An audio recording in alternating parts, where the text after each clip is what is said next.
أشهد أن لا إله إلا الله وحده لا شريك له ونشهد أن محمدا عبده ورسوله أما بعد فإن خير الحديث كتاب الله وخير الهدي هدي محمد صلى الله عليه وسلم وشر الأمور محدثاتها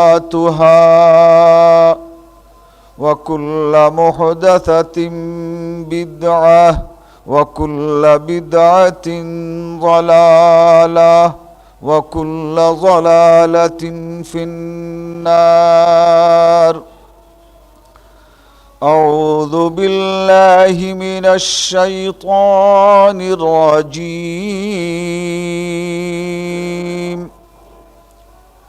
بسم الله الرحمن الرحيم.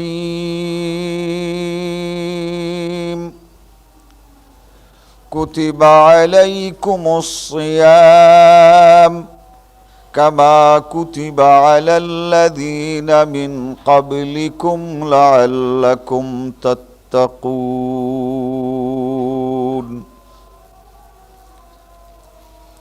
আল্লাহ রব্বুল আলমিনের লাখ লাখ শুকর, রমাজানের এই শেষ জুমাতে আমরা শরীক হতে পেরেছি।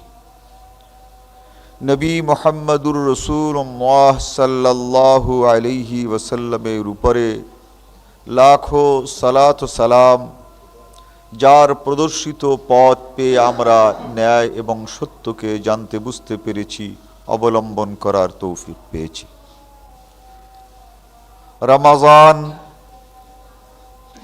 এর প্রথম জুমাতে এর বৈশিষ্ট্য আলোচনা করা হয়েছিল। আজকে শেষ জুমাতে সেই প্রথম জমার কিছু কথা খুতবার ভূমিকায় উপস্থিত করছি। আল্লাহ রব্বুল আলামিন ইরশাদ করেন, তোমাদের উপরে এই রোজাকে ফরজ করা হয়েছে, এটা তোমাদের জন্য কোনো নূতন বিধান নয়। কামা কুতিবা আলাল্লাযীনা মিন ক্বাবলিকুম, তোমাদের আগেও যারা মুসলমান ছিল রোজা তাদের উপরও ফরজ ছিল। লাআল্লাকুম তাত্তাকুন, এই রোজাকে ফরজ করার উদ্দেশ্য ছিল যাতে করে তোমরা মুত্তাকি হতে পারো। লাআল্লাকুম তাত্তাকুন, মুত্তাকি শব্দটা ওয়াকইউন শব্দ থেকে এসেছে। ওয়াকইউন শব্দের অর্থ হচ্ছে বিরত থাকা, আর মুত্তাকি তাকেই বলে যে বিরত থাকে। লাআল্লাকুম তাত্তাকুন, যাতে করে তোমরা বিরত থাকতে পারো, মুত্তাকি হতে পারো, তারই জন্য এই রোজাকে ফরজ করা হয়েছে। আল্লাহ তাআলা যে সকল কাজ করতে নিষেধ করেছেন সেই সকল কাজ থেকে বিরত থাকার অভ্যাস সৃষ্টি করার জন্যই আল্লাহ তাআলা রোজাকে ফরজ করেছিলেন। নবী মুহাম্মদুর রাসূলুল্লাহ সাল্লাল্লাহু আলাইহি ওয়াসাল্লাম যে কাজ করতে নিষেধ করেছেন, যে কাজগুলোকে তিনি অপছন্দ করেছেন, তার থেকে বিরত থাকার অভ্যাস সৃষ্টি করার জন্যই আল্লাহ তাআলা এই রোজাকে ফরজ করেছেন। লাআল্লাকুম তাত্তাকুন, এই যে উদ্দেশ্যটা, এটা আমাদের দ্বারা কতটা সাধিত হয়েছে। রমাজানের আগে আমরা যে কাজগুলো করতাম, যেগুলো আল্লাহ পছন্দ করতেন না, আল্লাহ রসুল পছন্দ করেন নাই, এই কাজগুলো রমাজানের আগে আমরা করেছি। রমজানের 25টা চলে গেল, হিসাব করতে হবে সেই কাজগুলো কি আমরা ছাড়তে পেরেছি? যা আল্লাহ রসুল অপছন্দ করেছেন সেইগুলো কি আমরা পরিত্যাগ করতে পেরেছি? আল্লাহ তাআলা যে কাজ অপছন্দ করেছেন সেগুলো কি আমরা বর্জন করতে পেরেছি? যদি আমরা বর্জন করতে পেরে থাকি তাহলে বুঝতে হবে যে আমাদের এই রোজা সফল হয়েছে। হযরতে আবু হুরায়রা রাদিয়াল্লাহু তাআলা আনহু বলেন, রাসূল সাল্লাল্লাহু আলাইহি ওয়াসাল্লাম ইরশাদ করেছেন, মান লাম ইয়াদা কাওলা যুরে ওয়াল আমাল বিহি ফালাইসা লিল্লাহি হাজ্জাতান ফি আন ইয়াদা তা'মাহু ওয়া শারাবা, মুত্তাফাকুন আলাইহি। রাসূল সাল্লাল্লাহু আলাইহি ওয়াসাল্লাম ইরশাদ করেন, যে ব্যক্তি সে কথাগুলো ছাড়তে পারে নাই, যে কথাগুলো আল্লাহ এবং আল্লাহ রসুল পছন্দ করেন না, ওয়াল আমালা বিহি, যে কাজগুলো আল্লাহ পছন্দ করেন না, তার রসুল পছন্দ করেন না, নিষেধ করেছেন যে কাজগুলো করতে, এ কাজগুলো যে ছাড়তে পারে নাই, ফালাইসা লিল্লাহি হাজ্জাতান, আল্লাহ তাআলা বলেন এই ব্যক্তির যে রোজা, যত রোজা সে রেখেছে, এ রোজার আল্লাহর কোনো প্রয়োজন নাই। অর্থাৎ এই ধরনের রোজা আল্লাহ তাআলা কবুলই করেন না, এটা রোজা বলে সাব্যস্তই আল্লাহর কাছে হয় নাই। মান লাম ইয়াদা কাওলা যুরি ওয়াল আমালা বিহি ফালাইসা লিল্লাহি হাজ্জাতুন ফি আন ইয়াদা তা'মাহু ওয়া শারাবা। এতে হয়েছে এই, না খেয়ে কষ্ট করা এবং পিপাসায় কষ্ট করাই তার হয়েছে। ক্ষুধার পিপাসায় কষ্ট করা ছাড়া তার এ রোজা আল্লাহর কাছে রোজা বলে সাব্যস্ত হয় নাই। অতএব এই 25টি রোজা অতিবাহিত হয়েছে, সামনে যে কটা আছে ভাবতে হবে যে আমরা কতটুকু সফল কাম হয়েছি এবং কতটুকু না। যদি আমরা সামনের এই রোজা কয়টাকে তেমনিভাবে রাখতে পারি, আর পিছনের রোজার জন্য যদি আমরা আল্লাহ রাব্বুল আলামিনের কাছে দোয়া করি, হে আল্লাহ পিছনে যা কিছু করেছি তুমি মাফ করো, রোজাকে রোজা হিসাবে তুমি গণ্য করার মতো তৌফিক আমাদেরকে দান করো, তাহলে আল্লাহ রাব্বুল আলামিন পিছনের রোজাগুলোকে আবার রোজায় পরিণত করতে পারেন। ইল্লা মান তাবা ওয়া আমানা ওয়া আমিলা আমালান সালিহান ফাউলাইকা ইউবাদদিলুল্লাহু সাইয়্যাতিহিম হাসানাত। সূরা আল ফুরকানের শেষ আয়াত, আল্লাহ তাআলা শেষের দিকের আয়াত, আল্লাহ তাআলা ইরশাদ করেন, যারা ফিরে এসেছে, তওবা করেছে, ও আমানা এবং বিশ্বাস করেছে আমি যে তওবা করেছি, আল্লাহর দিকে ফিরে এসেছি, নিশ্চয়ই আল্লাহ রাব্বুল আলামিন আমার এই তওবাকে কবুল করবেন। এই দৃঢ়তা যাদের মধ্যে আছে, ওয়া আমিলা আমালান সালিহ, এবং আবার সে আমলে সালেহ করতে শুরু করেছে, সেই নেক কাজ করতে শুরু করেছে, উলাইকা ইউবাদদিলুল্লাহু সাইয়্যাতিহিম হাসানাত, পেছনের দিককার যত গুনাহ আছে সমস্ত আল্লাহ রাব্বুল আলামিন শুধু মাফি করে দেন না, ওই সকল তওবা কবুল হওয়ার পর ওই সকল পাপের পরিবর্তে আল্লাহ রাব্বুল আলামিন সেই নেকিও আল্লাহ তাআলা আমল নামায় লিখে রাখেন এবং আমল নামায় লিখে দেন এবং পরিবর্তন করে দেন। ইউবাদদিলুল্লাহু সাইয়্যাতিহিম হাসানাত, যে রোজা তার হয় নাই, রোজাকে আবার রোজা হিসেবে কবুল করে নেন। যে নামাজ তার হয় নাই, সেই নামাজকে আবার নামাজ হিসেবে তিনি গণ্য করে নেন।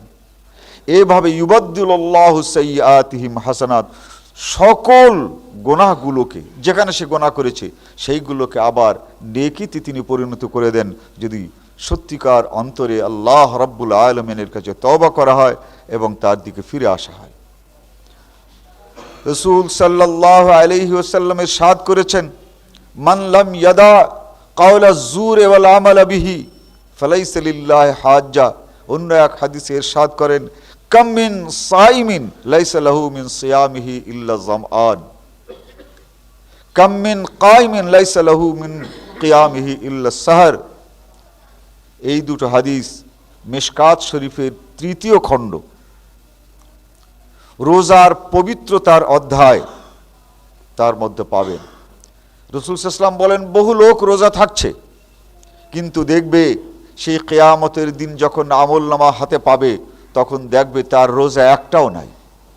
কাম মিন সাইমিন লাইসা লাহু মিন সিয়ামিহি ইল্লা সাহর। এই রোজা কেবলমাত্র ক্ষুধা আর পিপাসার কষ্টই সহ্য করা হয়েছে, রোজা তার হয় নাই। তার কারণ, রোজা যে উপলক্ষ করে, যে উদ্দেশ্য করে আল্লাহ তাআলা ফরজ করেছিলেন, তার কোনো লক্ষ্য অর্জিত হয় নাই, সাধিত হয় নাই বলে এই রোজাকে আল্লাহ তাআলা রোজা বলেই সাব্যস্ত করেন নাই।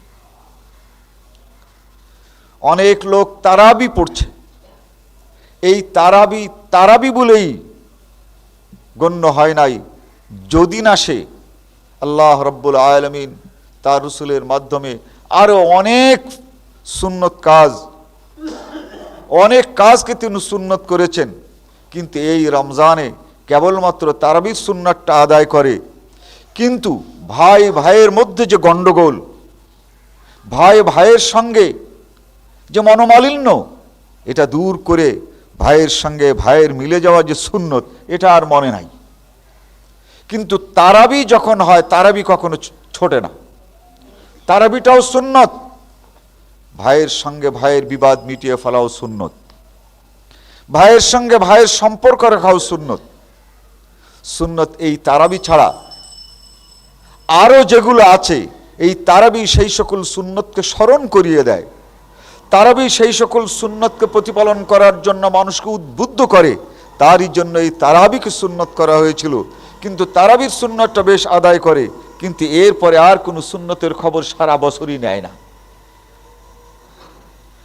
তাই আল্লাহর রাসূল ইরশাদ করেন, কাম মিন কাইম লাইসা লাহু মিন কিয়ামিহি ইল্লা সাহর।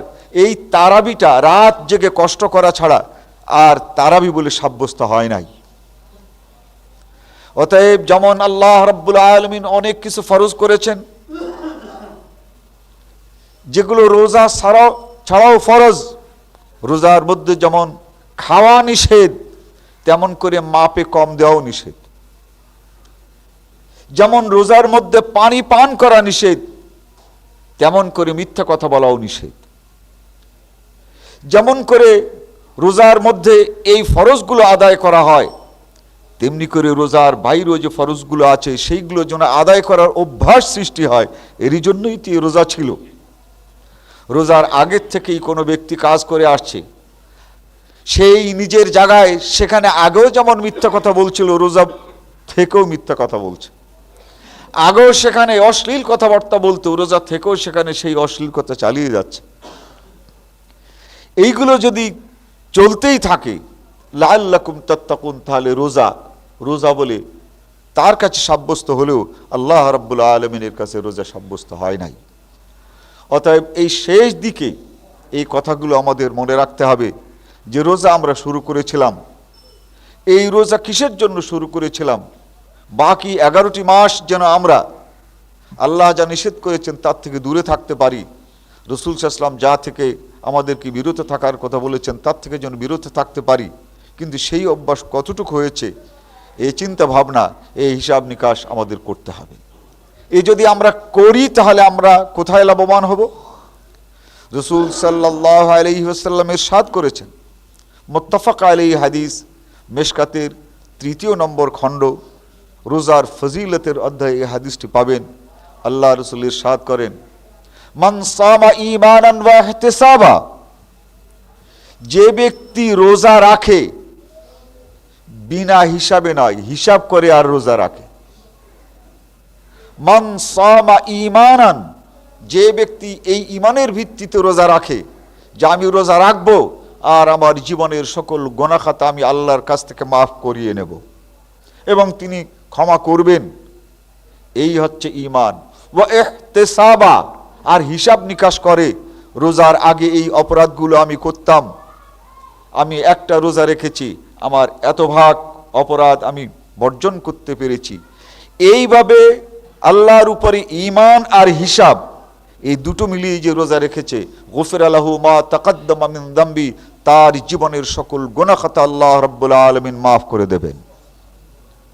ওয়ামান কামা ঈমানান ওয়া ইহতিসাবা, আর যে ব্যক্তি তারাবির নামাজ আদায় করেছে, সেখানেও সে হিসাব করেছে যে আল্লাহর রসুলের সুন্নত আমি আদায় করছি, সুন্নত আরও আছে, রমজানের আগে আমি কোন কোন সুন্নত আদায় করতে পারি নাই, এই রোজা রেখে তারাবি পড়ে আমি এই সুন্নতগুলো আদায় করছি, এও যে হিসাব নিকাশ করে, গফিরা লাহু মা তাকাদ্দামা মিন যামবি, তার জীবনের সকল গুনাহ খাতা আল্লাহ তাআলা মাফ করে দেবেন। ওমান কামা লাইলাতুল কদরে ঈমানান ওয়া ইহতিসাবা গফিরা লাহু মা তাকাদ্দামা মিন যামবি, যে ব্যক্তি লাইলাতুল কদরে জাগ্রত হয়েছে, লাইলাতুল কদরে ইবাদত করেছে, এই ভিত্তিতে যে আল্লাহ রাব্বুল আলামিন তার জীবনের গুনাহ খাতা মাফ করবেন,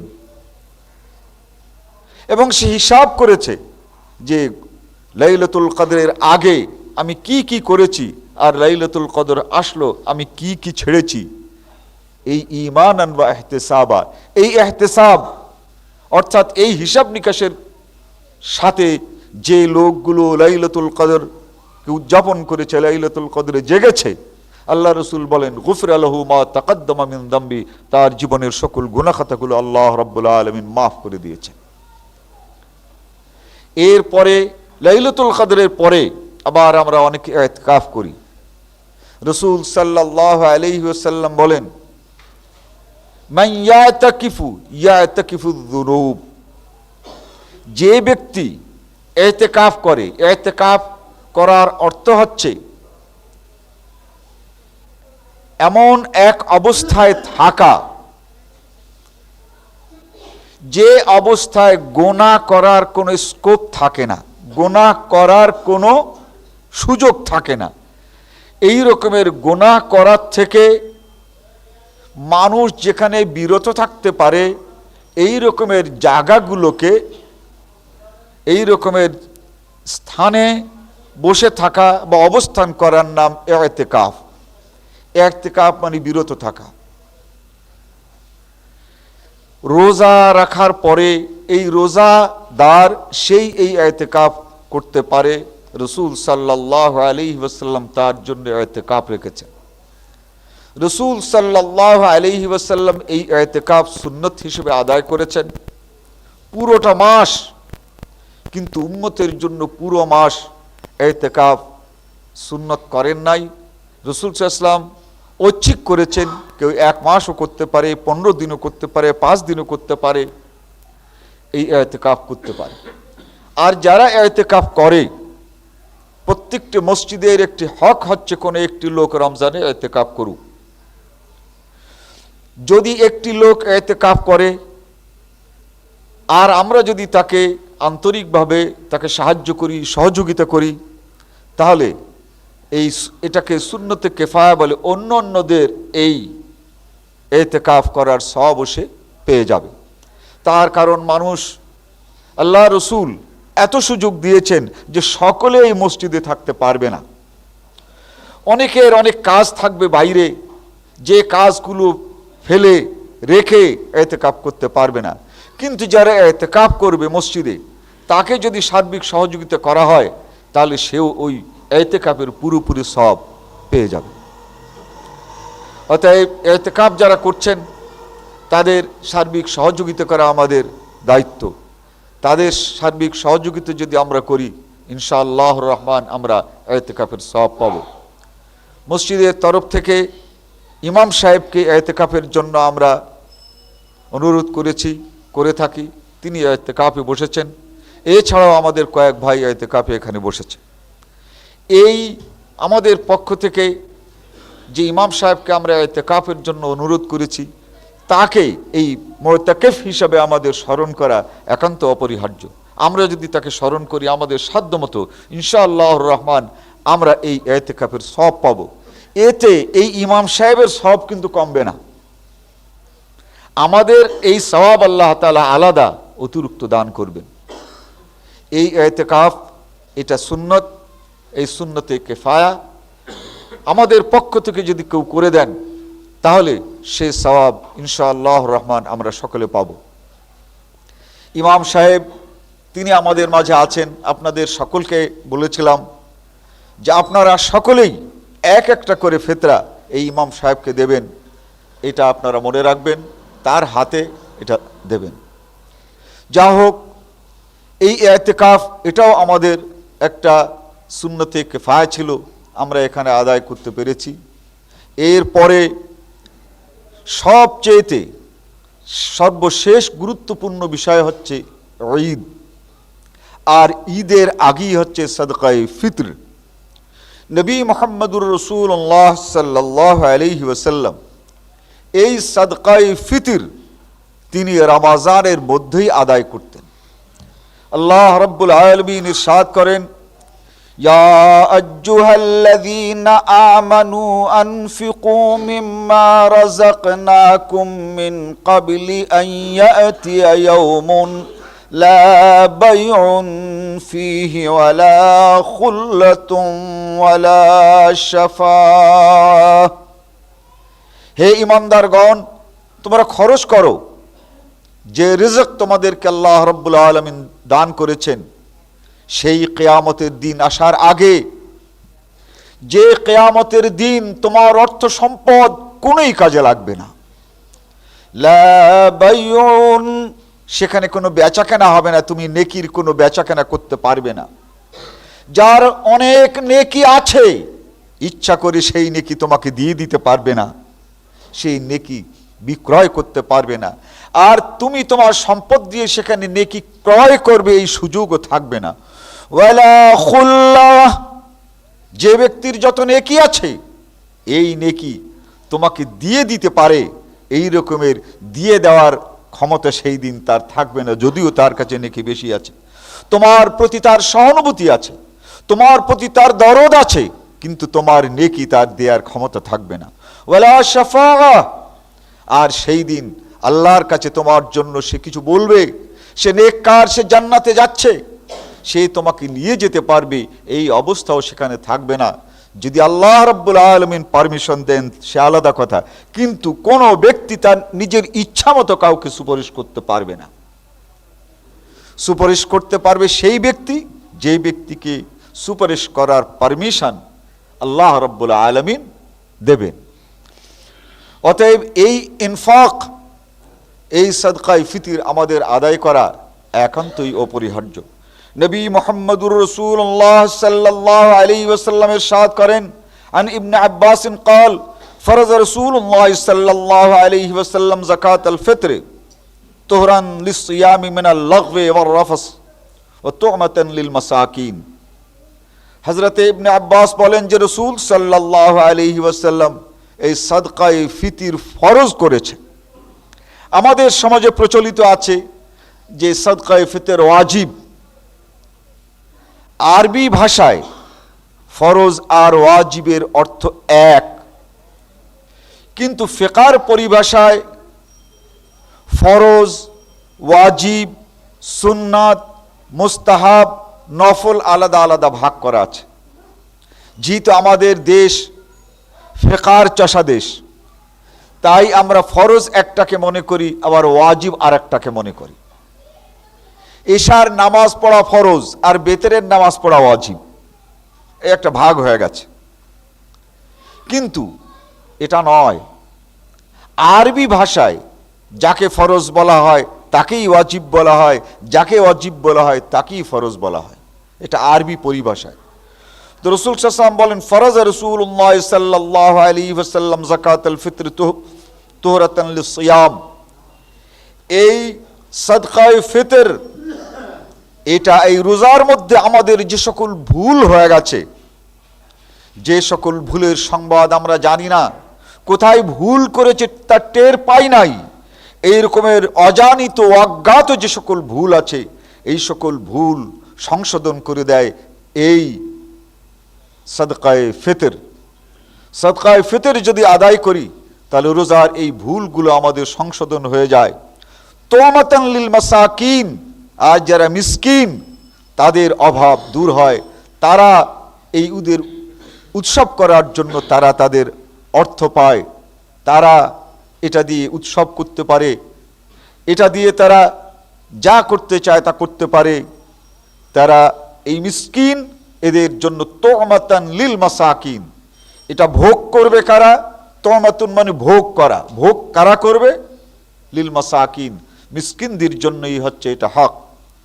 অতএব এই সাদকায়ে ফিতর আমরা যদি আদায় না করি, তাহলে এই রোজার মধ্যে আমাদের যে সকল ভুল ত্রুটি আছে, এই ভুল ত্রুটি থেকে যাবে এবং শেষ পর্যন্ত এই রোজা আল্লাহর কাছে কবুল হবে না। মিসকিন তারা, আরবি পরিভাষায় মিসকিন বলা হয় মানুষের যে মৌলিক প্রয়োজন, মৌলিক চাহিদা, খাবার, খাদ্য, বস্ত্র, বাসস্থান, চিকিৎসা, শিক্ষা, এই মৌলিক প্রয়োজন যে সংসারের অথবা যে ব্যক্তির পূর্ণ হচ্ছে না, সেই ব্যক্তি হচ্ছে মিসকিন। কাপড় হয়তো কিনে নিয়েছে, কিন্তু ঔষধের দোকানে পয়সা বাকি আছে, ঔষধের দোকানের পয়সা সে দিতে পারছে না। ঔষধের পয়সা হয়তো বা দিয়েছে, কিন্তু স্কুল, কলেজ এবং মাদ্রাসার ফিটা এখন আদায় করতে পারছে না। খাবার হয়তো আছে, কিন্তু কাপড়ের জন্য তার কাছে পয়সা নাই। এই রকমের মৌলিক মানবীয় প্রয়োজন, খাদ্য, বস্ত্র, চিকিৎসা, শিক্ষা, এই যার অভাব, আরবি পরিভাষায় তাকেই বলা হয় মিসকিন, এবং তারই বহুবচন হচ্ছে মাসাকিন। নবী মুহাম্মদুর রাসূলুল্লাহ সাল্লাল্লাহু আলাইহি ওয়াসাল্লাম অন্য এক হাদিসে ইরশাদ করেন, ওয়াল গারিমিন, কোন রকমের খাবার সংগ্রহ করতে পারছে, চিকিৎসার পয়সা সংগ্রহ করতে পারছে, কাপড় চোপড় কোন রকমের হলেও পারছে, এই পাঁচটা প্রয়োজন পূরণ হচ্ছে, কিন্তু এই পাঁচটা প্রয়োজন পূর্ণ হয়েছিল তার এক সময় দেনা এবং ধার করে। ধার করেছিল, সে ছেলের এই ফি দেওয়ার জন্য এক ব্যক্তির কাছ থেকে টাকা ধার করেছে, কিন্তু আজ সেই টাকাটা পরিশোধ করতে পারে নাই। স্ত্রীর জন্য বা নিজের জন্য সে কাপড় কিনেছিল বাকিতে, কোন রকমের চলে যাচ্ছে, কিন্তু সেই বাকিটা পরিশোধ করতে পারে নাই। ওয়াল গারিমিন,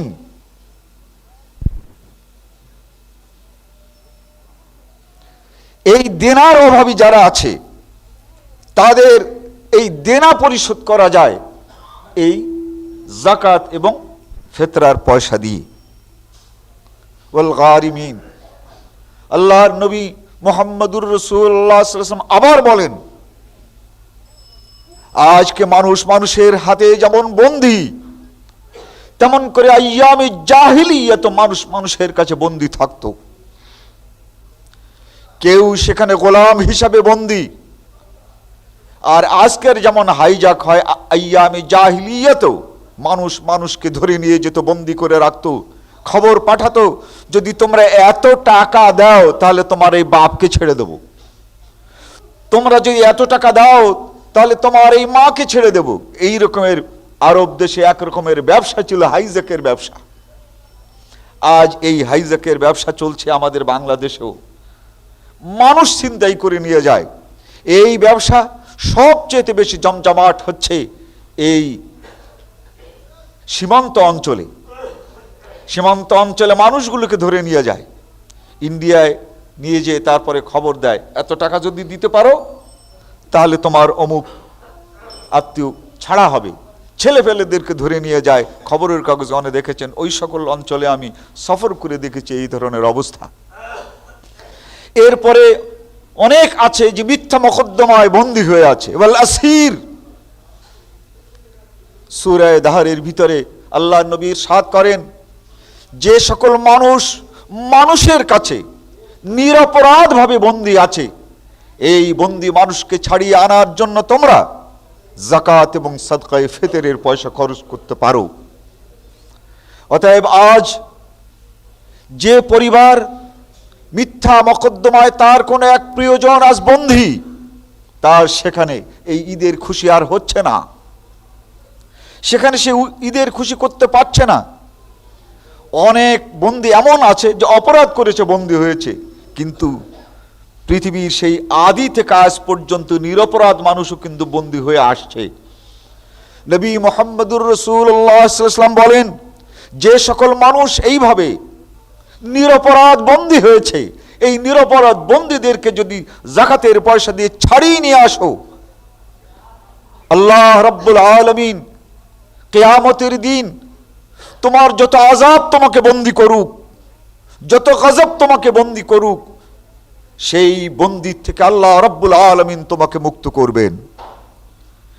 তুমি চতুর্দিকে তোমার আযাব যতই প্রকট এবং ভয়ানক হোক, তুমি পৃথিবীতে কোনো মানুষকে যদি ছাড়িয়ে আনার জন্য, বন্দির থেকে মুক্ত করার জন্য যদি কিছু খরচ করে থাকো, কিয়ামতের দিন সেই সম্পদটা চিৎকার করে বলবে, হে আল্লাহ, আমি তার সম্পদের ভিতরে সেই সম্পদ, সেই কয়টি টাকা যা দিয়ে তোমার একটু বান্দা বন্দি দশা থেকে মুক্তি পেয়েছিল, হে আল্লাহ, তুমি এই ব্যক্তিকে জাহান্নামে নিয়ে যেতে পারো না। আল্লাহ রাব্বুল আলামিন তাকাবেন এবং সেই ব্যক্তিকে তার কোনো হিসাব নিকাশ ছাড়াই আল্লাহ রাব্বুল আলামিন তাকে মুক্ত করে দেবেন। এই জন্যে যে একমাত্র আল্লাহ রাব্বুল আলামিন চান যে আমার বান্দা আমার কাছেই বন্দী থাক, পৃথিবীর কোনো মানুষের কাছে কোনো মানুষ যেন বন্দী না থাকে। এটাই হচ্ছে আল্লাহর ইচ্ছা। এই আল্লাহর ইচ্ছা যে পূরণ করেছে আল্লাহ রাব্বুল আলামিন, সেই দিন সেই গুনাহগার বান্দার ইচ্ছা আল্লাহ রাব্বুল আলামিন পূর্ণ করবেন। আল্লাহ রাব্বুল আলামিন ইরশাদ করেন, ইয়া আইয়ুহাল্লাযীনা আমানু আনফিকু মিম্মা রাযাকনাকুম মিন ক্বাবলি আন ইয়াতিয়া ইয়াওমুন লা বাইউন ফীহি ওয়ালা খুল্লাতুন ওয়ালা শাফাআহ। একটি দিন তোমাদের সামনে আসবে, সেদিন কোনো সুপারিশ এবং সেদিন কেউ তোমাকে উপকার করবে না। সেই দিন উপকারে আসবে তোমার এই অর্থ যাকাত এবং ফিতরা হিসাবে আমাদের খরচ করতে হবে।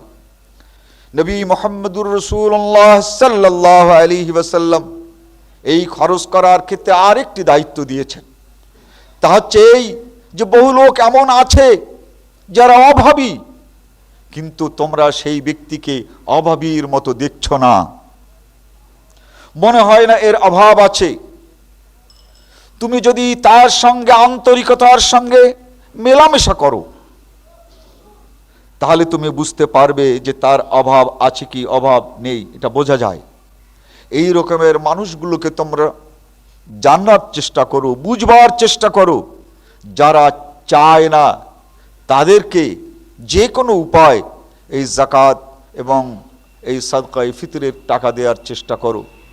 হয়তো বাহ্যিকভাবে তারা নেবে না, কিন্তু তার যেখানে অভাব আছে সেটাকে পূরণ করার জন্য তুমি চেষ্টা করো। এই চেষ্টাও তোমাদের উপরে দায়িত্ব। এই সাদকায়ে ফিতর সম্পর্কে আল্লাহ রাসূলের ইরশাদ করেন, হযরত ইবনে ওমর বলেন যে আল্লাহর রাসূল কিভাবে দিতেন। আন ইবনে ওমর قال فرض رسول الله صلى الله عليه وسلم زكاة الفطر صاعا من تمر أو شعير على العبد والحر والذكر والأنثى والصغير والكبير من المسلمين وأمر بها أن تؤدى قبل خروج الناس إلى الصلاة متفق عليه।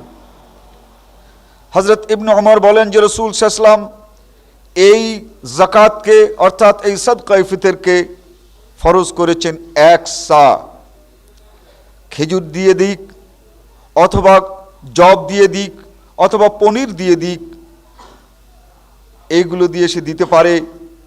আর এটা রাসূল সাল্লাল্লাহু আলাইহি ওয়াসাল্লাম দিতেন কখন? কুন্না নখরুজু যাকাতাল ফিতর সান মিন তাব আও সাম মিন ইকতিন, এগুলো যে আমরা দিতাম, এখানে আছে পনির, খেজুর ইত্যাদি দিয়েও রাসূল সাল্লাল্লাহু আলাইহি ওয়াসাল্লাম দিয়েছেন। এটা দিয়েছেন তুয়াদ্দা ক্বাবলা খুরুজিন নাসে ইলা সালাত, অর্থাৎ ঈদের আগে, ঈদের মাঠে যাওয়ার আগে। তার মানে এই না যে ঈদের দিন অন্য এক হাদিসে আছে রাসূল সাল্লাল্লাহু আলাইহি ওয়াসাল্লাম এটা ফরজ করেছেন রমজান। আন ইবনে উমর قال فرض رسول الله صلى الله عليه وسلم زكاة الفطر في آخر يوم من رمضان। রমজানের শেষ দিনগুলোতে ফরজ করেছেন, আর এটা রাসূল সাল্লাল্লাহু আলাইহি ওয়াসাল্লাম সেভাবে দিতেন। যদি সম্ভব হয় এই হাদিসটি মিশকাত 1723, বুখারী দ্বিতীয় খণ্ড, মিশকাত শরীফ তৃতীয় খণ্ড 1723 নম্বর হাদিস, বুখারী আধুনিক প্রকাশনীর দ্বিতীয় নম্বর খণ্ড হাদিস নম্বর 1406, এবং মিশকাত শরীফ তৃতীয় নম্বর খণ্ড 1724 এবং বুখারী দ্বিতীয় খণ্ড আধুনিক প্রকাশনী 1409। এই সাদকায়ে ফিতর আমাদেরকে আদায় করতে হবে রমজানের মধ্যে যদি হয় সবচেয়ে ভালো। যদি রমজানের মধ্যে আদায় করতে না পারে, কমপক্ষে ঈদের আগে তুয়াদ্দি ক্বাবলা খুরুজিন নাস ইলা সালাত, ঈদে যাওয়ার আগে আদায় করতে হবে। রাসূল সাল্লাল্লাহু আলাইহি ওয়াসাল্লাম এই দুটো সময়ের ব্যবধান করেছেন এভাবে, যদি কেউ রমজানের মধ্যে দেয় তাহলে একটি সাদকায়ে ফিতরে 70টি সাদকায়ে ফিতরের সওয়াব পাবে, আর রমজানের মধ্যে যদি দেয় তাহলে এটা যারা পাবে তারাও তাদের ইচ্ছা মতো কিছুটা বাজার সদাই করতে পারে।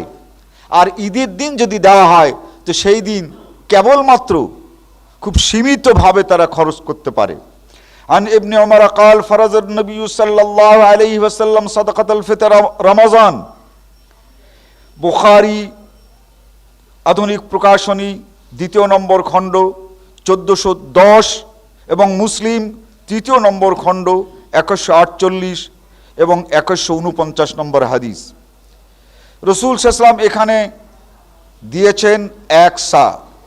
এই এক সা এটা আমরা সুনিশ্চয় হতে পারি, মাওলানা আব্দুল্লাহ আল কাফি রহমতুল্লাহ আলাইহি তিনি মদিনা মুনাওয়ারা থেকে একটি সা আমাদের দেশে নিয়ে আসেন, এবং এই সাকে, সা একটা পাত্র, এই পাত্র এর মধ্যে ওজনের হিসাব করা মুশকিল।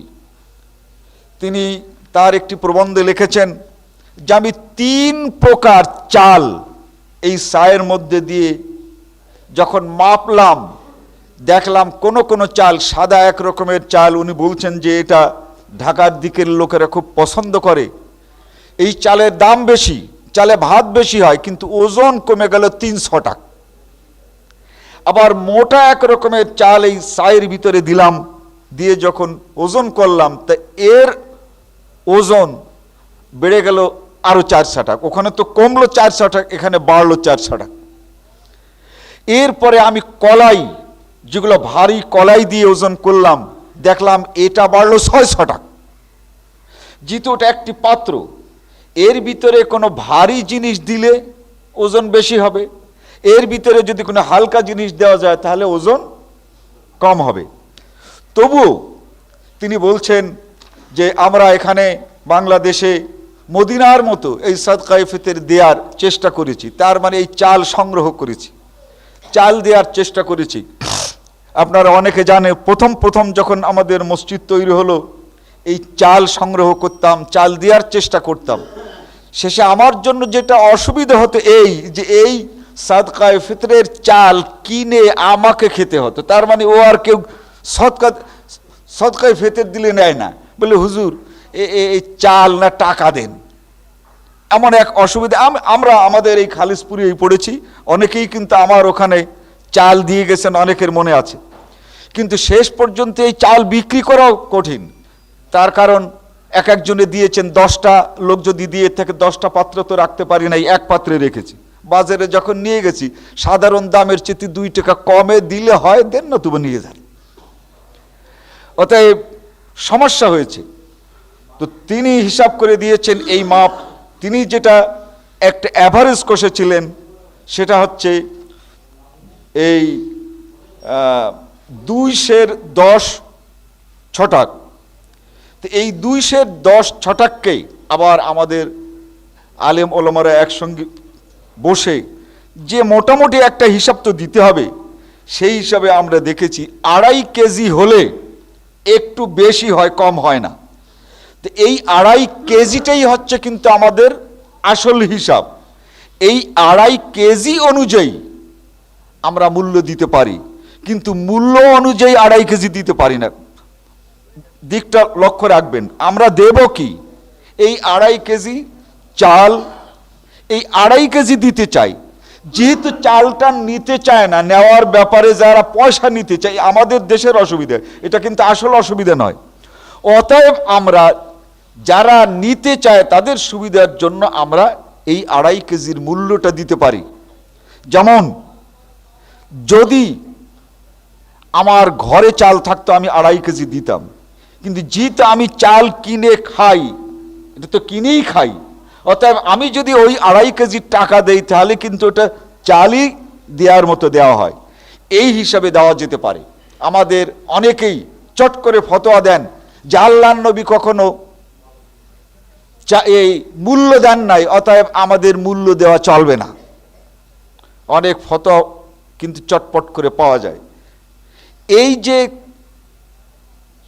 চাল সামান্য 2-4-5 ঘরে চাল বিতরণ করে যদি মনে করা যায় সারা বাংলাদেশে এটা চালু করা যাবে, সম্ভব নয়। আপনি নিজেই প্র্যাকটিক্যালি করে দেখেন।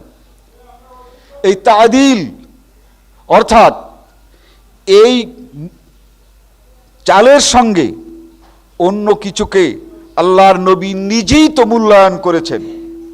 যেমন সাআম মিন তাআম, খাদ্য শস্য যেমন দিয়েছেন, আবার সাআম মিন শাইর, আবার জব। তাহলে এর ভিতরে মূল কোনটা? যদি খাদ্য মূল হয় তারই একটি বিকল্প হচ্ছে জব।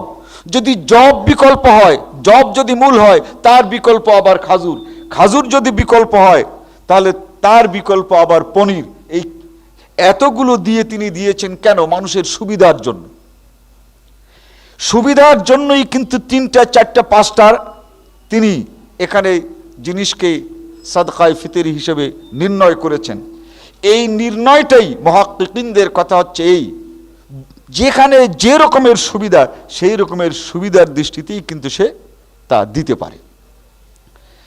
এই হিসাবে আমরা হিসাব যেটা দেখি তাতে 2.5 কেজি এবং সেই অনুযায়ী মূল্য দেওয়া যেতে পারে। হযরতে ওমর রাদিয়াল্লাহু তাআলা আনহুর সময় যখন সাদকায়ে ফিতর এই রকমের বেশি আসতে শুরু হলো, কিন্তু যারা নিতে চায় বা যাদেরকে দিতে হবে তাদের জন্য এই খাদ্য শস্য দেওয়া যখন তারা নিতে চায় না, তারা পয়সা নিতে চায়, তারা আগামী দিন বাজার করতে চায়, এরপরে দেখা গেল অসুবিধে যেটা হচ্ছে সেটা হচ্ছে এই যে যারা সাদকায়ে ফিতর রমজানের 20 তারিখে নিচ্ছে, এই সাদকায়ে ফিতরে এই জিনিসটা আবার তারা বিক্রয় করছে। বিক্রিত সাদকায়ে ফিতর কিন্তু আবার বাইতুল মালে জমা হচ্ছে।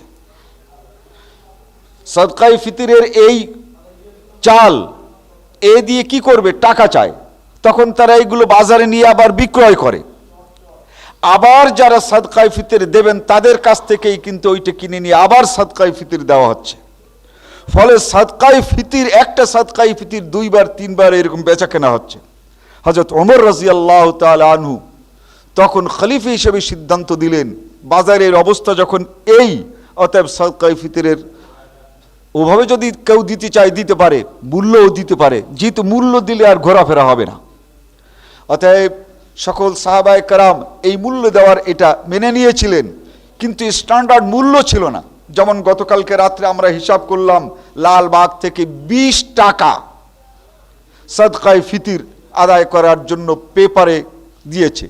এখন 20 টাকা বাংলাদেশের এই গম আটা কোনোটার সঙ্গে আমরা মিলাতে পারলাম না যে এটা কিসের জন্য হলো, 20 টাকাটা হলো কিভাবে। আবার এই এক ঢাকার থেকে একজনে দিয়েছে আবার 25 টাকা, সে কাগজও দেখলাম। এখন 25 টাকা এক ঢাকা, আবার লালবাগের থেকে 20 টাকা, মিরপুর থেকে 22 টাকা। এ টাকার কোনো হিসাব, এরা কিভাবে হিসাব করে দেয় তা বলে দেয় না। যা হোক, আমাদের হিসাব 2.5 কেজি, সেই হিসাবে সাদকায়ে ফিতির আদায় করতে হবে। এবং এই 2.5 কেজিটা, এটা একটা প্র্যাকটিক্যালি হযরত মাওলানা আব্দুল্লাহ আল কাফি সাহেব ওটা নিয়ে আসেন।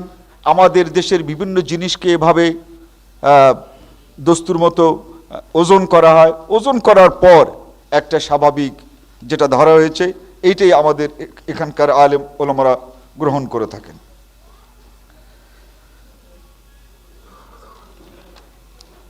এই সাদকায়ে ফিতির এটা আদায় করতে হবে কিভাবে? প্রত্যেকটি ব্যক্তি তার উপরে তার নিজেরটা আদায় করা, তার স্ত্রীরটা আদায় করা, তার ছেলেমেয়েরটা আদায় করা, এই পোষ্যদের এই সাদকায়ে ফিতির আদায় করা প্রত্যেকের উপরে ফরজ।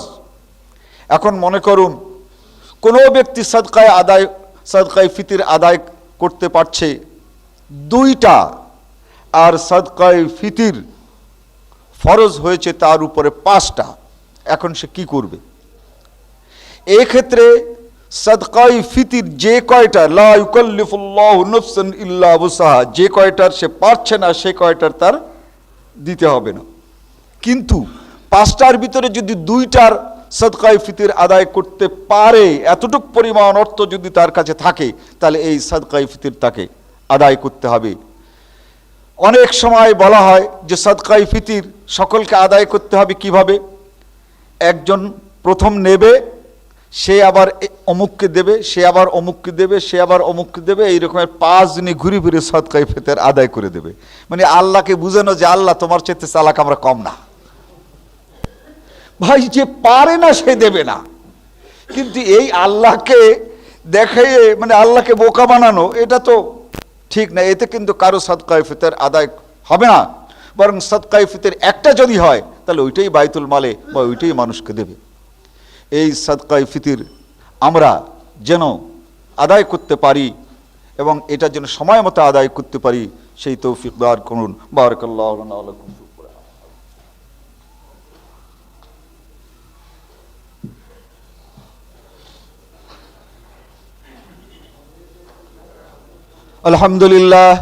আলহামদুলিল্লাহ নাহমাদুহু ওয়া নাস্তাঈনুহু ওয়া নাস্তাগফিরুহু ওয়া নু'মিনু বিহি ওয়া নাতাওয়াক্কালু আলাইহি ওয়া নাউযু বিল্লাহি মিন শুরুরি আনফুসিনা ওয়া মিন সাইয়্যাতি আ'মালিনা মান ইয়াহদিহিল্লাহু ফালা মুদিল্লা লাহু ওয়া মান ইউদ্লিলহু ফালা হাদিয়া লাহু ওয়া নাশহাদু আল লা ইলাহা ইল্লাল্লাহু ওয়াহদাহু লা শারীকা লাহু ওয়া নাশহাদু আন্না মুহাম্মাদান আবদুহু ওয়া রাসূলুহু আম্মা বা'দ।